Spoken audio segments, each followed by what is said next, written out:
Fire. Are we live? We're live. All right, so hello.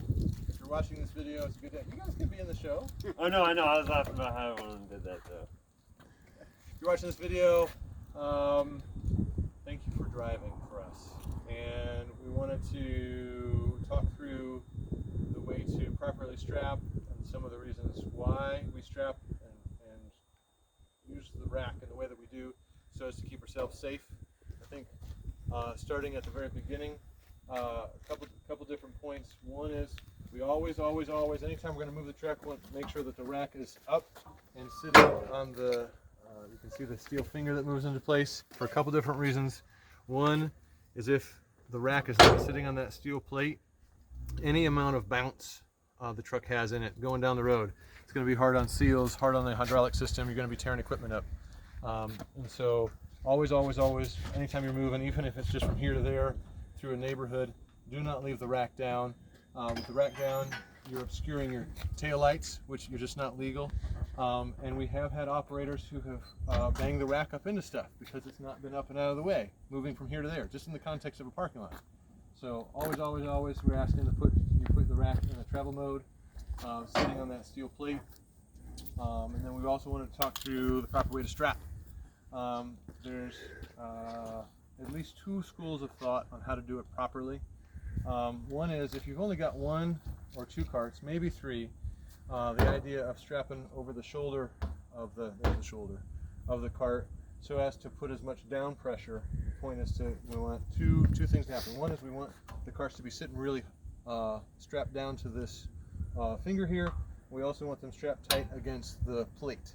And so if you've only got one or two or three carts high, always use all three positions. So if you got to transport three carts, put them in each of the three positions. Don't stack them three high in one spot if you can help it. We want to press down on this latch and tight against the plate. If you've only got one or two, maybe three, you can always, best practice is to strap so as to grab across that shoulder.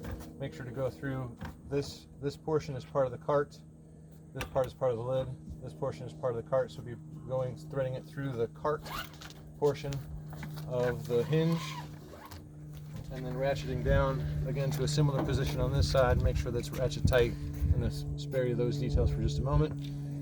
If you've got a situation where you've got more than it's 3 or 4 carts high, which means you're transporting 9, three high by 3 across, or 12, 4 high, 3 across. That's a situation where we begin to worry about the wind catching the lids. A situation like that, rather than coming across the shoulder and strapping down there, we will cross. I'm going to cross over here so as to secure the lid closed. Cross from one side to the opposite. Go through the same way, and now we're crossing from one side to the opposite so as to secure the lid. If you've got a stack of 3 or 4 carts, this way there's less down pressure on this lip. If you got 3 or 4 carts in a stack, again, it's 3 across, either 3 high or 3 across 4 high. It'd be a very good idea. The directive is to please use a second strap to create that pressure against the plate itself, just so that you're safe, right? In the case where you're going across the shoulder, that down pressure is already there. If it's only 2 high, 1 high, probably don't need that secondary strap across the back. But if you're 3 high or more, it's probably a really good idea just to be safe. The whole point is that transporting carts like this, there's a lot of benefit in that we don't have to send a second truck. But the risk is we always want to do everything possible so that there's 0 chance of the cart jumping off the back of the truck and going through somebody's windshield. Talking about insurance, that could be the end of us right now if these carts aren't secure. So those are the steps we wanted to speak to. Any other bits or pieces? How does the ratchet work? Yeah, I think that's absolutely a good piece too. Everybody else has gone on to other things.